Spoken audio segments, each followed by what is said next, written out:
Yo guys, and welcome to a new video. Today we're gonna stop and rank down all 8 appearances of Charlie Cox's Daredevil within the MCU.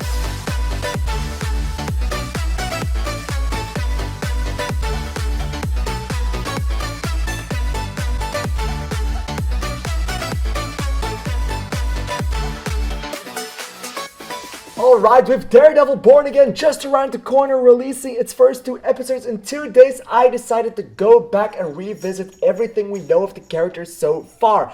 And I decided to rank it all down in this beautiful little ranking video.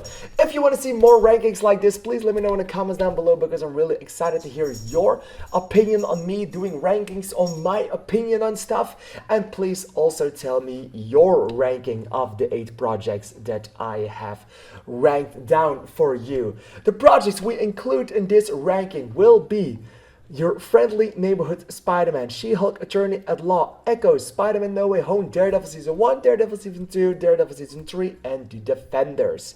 And I do have to say that for this ranking, there's one thing very, very, very important, and that being that this will not be a ranking based upon my liking of the project in its generality.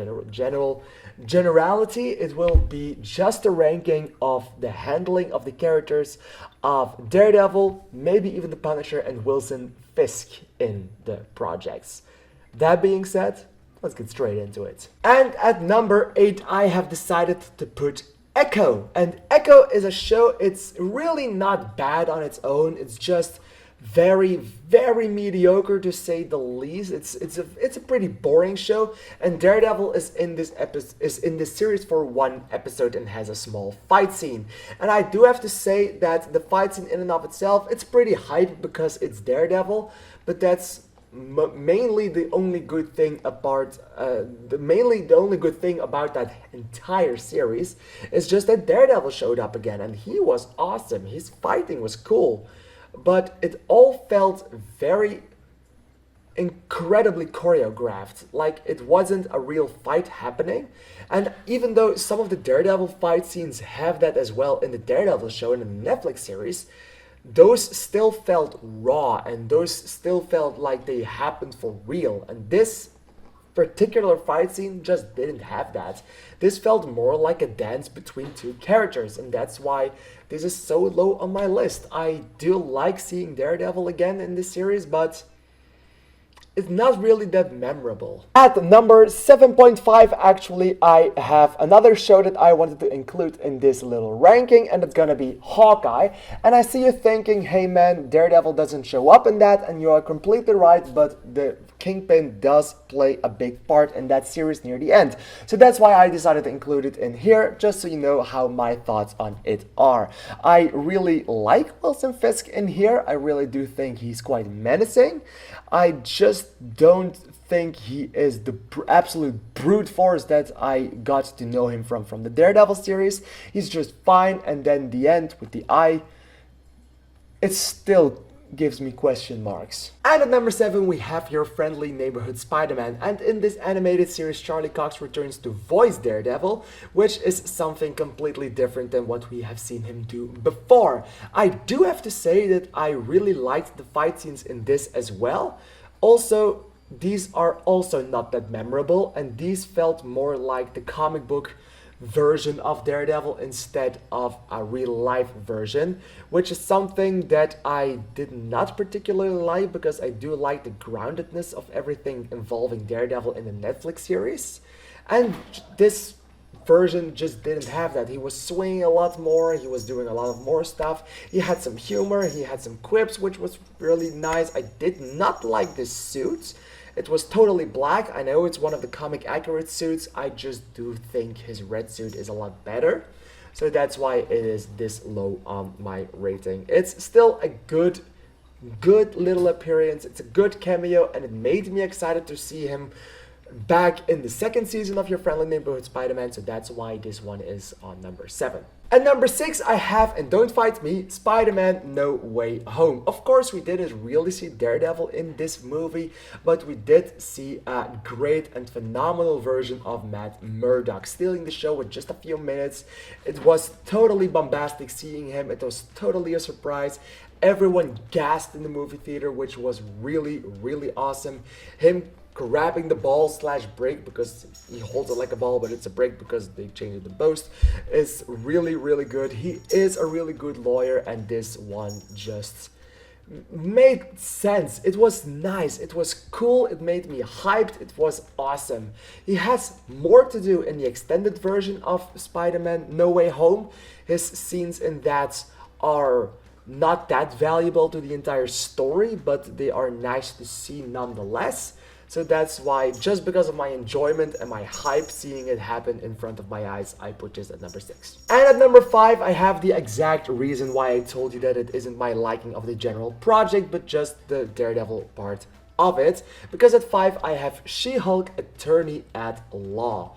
It's an incredibly bad show. It's just not good in any sense of the word. But there is an episode with Daredevil, and he even comes back in the finale, and the finale is ass. But he made it better. His appearance made everything just a tad bit better. And the fight scenes with him, they were good. They actually gave me some excitement for Daredevil. And of course, Charlie Cox also plays Matt Murdock in it, and he is also awesome, and seeing him talk about Sokovia, of course, made me happy. So I'm really just a very happy guy that Matt Murdock was in that show. It made sense. The entire sex thing wasn't particularly necessary, but it didn't bother me in Netflix, so I'm not gonna break it down in here. It's just that I did not like his suit that much, the yellow one. I know, also a comic book suit, but I just really, really, really loved the Netflix suit that they gave him.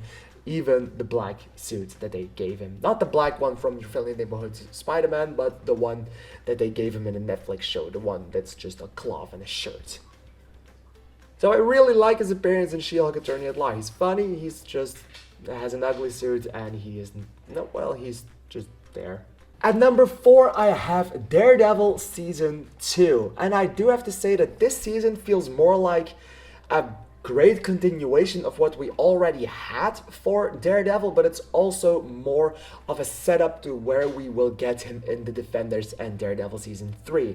It doesn't feel like the character had a lot of build-up. Of course, they gave him some great character moments, and of course they gave him some great things to aspire to and some great character development. It's just that I felt in this season he got stuck on the same line the most. Where in Season 1 and Season 3 and the Defenders, he had more to do and he had a more personal growth than I saw in this season. And this season is absolutely insane and perfect. The Punisher is there. One episode with Wilson Fisk. I all loved it. I loved myself in Daredevil. And at number 3, I have the Defenders. And I have to say that I am a personal, really, really big liker of this show. I really think the Defenders is a good series. I do understand the criticisms as to when they meet each other for the first time. It takes way too long. But Daredevil alone in this season, or in this series, limited series, actually is quite great. He has some great character moments. He has some great character build-up. The end for his character in that show is incredible.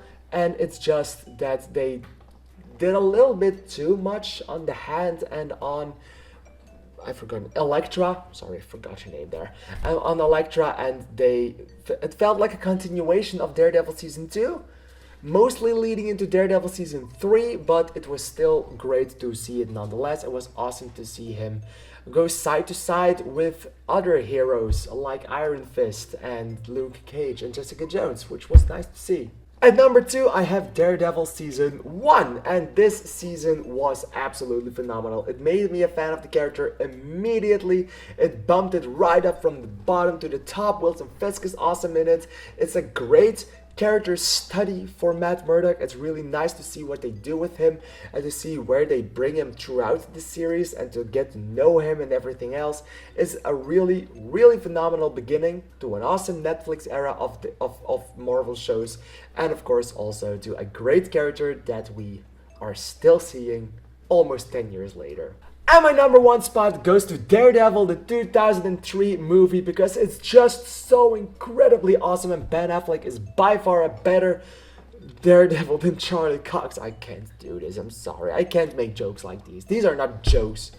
That's harassment. All jokes aside, on number 1, I have Daredevil Season 3, my personal favorite season of the Daredevil season and or series, and also my favorite moment for Daredevil in this. The entire I beat you scene in the end is awesome. The fight scenes throughout the entire season are great, and it's mostly not just the addition of Bullseye and Wilson Fisk in that series, because I do think one of the main villains of Daredevil Season 3 is Daredevil himself fighting against Matt Murdock. What's morally good? What isn't morally good? What should you do? What could you do? What do we need to do? Everything else, the entire conflict that Matt continuously faces in that season is tremendously great, and it all pays off very, very well in a phenomenal season finale that I absolutely loved with my entire life. And the addition of Daredevil, of course, it's his show, but the addition of everything that they did with it and Bullseye and stuff like that, it's all pretty great, and I loved every single second of everything in Daredevil Season 3. Alright, that's my ranking. What did you think of this ranking? Or what do you think of the character of Daredevil, and are you happy he's coming back in 2 days? Also this week on Saturday you can hear my thoughts on the first 2 episodes of Daredevil Born Again. That being said, I want to thank you for watching, and I'll see you in the next video. Thank you, and bye bye.